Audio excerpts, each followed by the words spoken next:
Joining me now is TechCrunch editor-at-large, Josh Constine, who has covered Facebook for years. Thanks so much, Josh, for coming thanks for having me. Really appreciate it.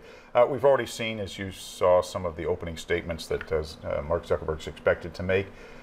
How does that set him up for the testimony? What are you expecting the next couple of days to come out of this? Zuckerberg really tried to build a fortress of facts to defend himself when he goes in front of Congress. He wants to make sure that there's things he can point to that says that Facebook has actually been trying to fight election interference and fake news since well before the 2016 election. But he really just ran the same script he said over and over again, apologizing, saying that Facebook should take more responsibility. And I think that the senators are going to dig a lot deeper into why Facebook didn't act on this more stringently sooner, and if it ever tried to cover up what happened. Well, I think I love your term, fortress of facts, because that's clearly what he's been trying to do, make it a much more defensible position. What do you think lawmakers expect to get from Mark Zuckerberg? I mean, you mentioned whether or not that there was some sort of conspiracy or they should have done more, but what do you expect them to get out of his testimony other than the spectacle of it?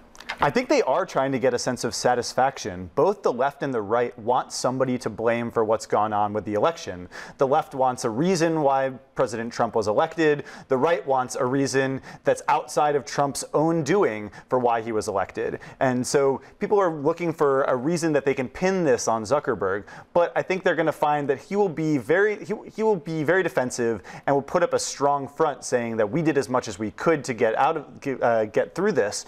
But I really do expect them to try to figure out, did Facebook ever cover up what happened? Did it know and keep this from the American public? And that could be a really damaging point if it can come out. And that's really what they'll be digging into largely, don't you think? Yeah, I think they'll ask him over and over again, not just about what it's planning to do going forward or why it didn't act sooner, but if it knew and didn't act. I got you. Now, Facebook is scheduled to, Josh, to begin notifying users today if their data has been swept up in the Cambridge Analytica scandal.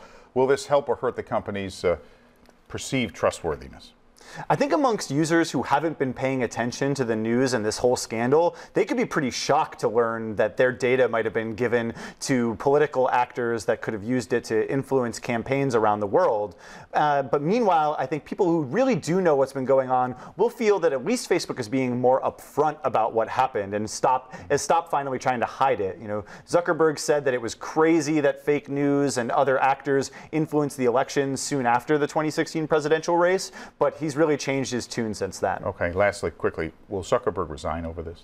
Zuckerberg is not going to resign, and honestly, Facebook users shouldn't want him to resign because there is so much work that needs to be done right now for Facebook to prepare for the 2018 midterm elections that if Zuckerberg was replaced, the chaos that would cause would set back Facebook possibly years. So to prevent anything like this from happening again next year, he should stay, in your judgment? At least for now. I think he does understand, and he needs to stay and get to work. Okay. No more apologies. Let's get something done. Okay, Josh, thanks for coming on. Great My to have pleasure. you, as always. Thanks very much, Josh.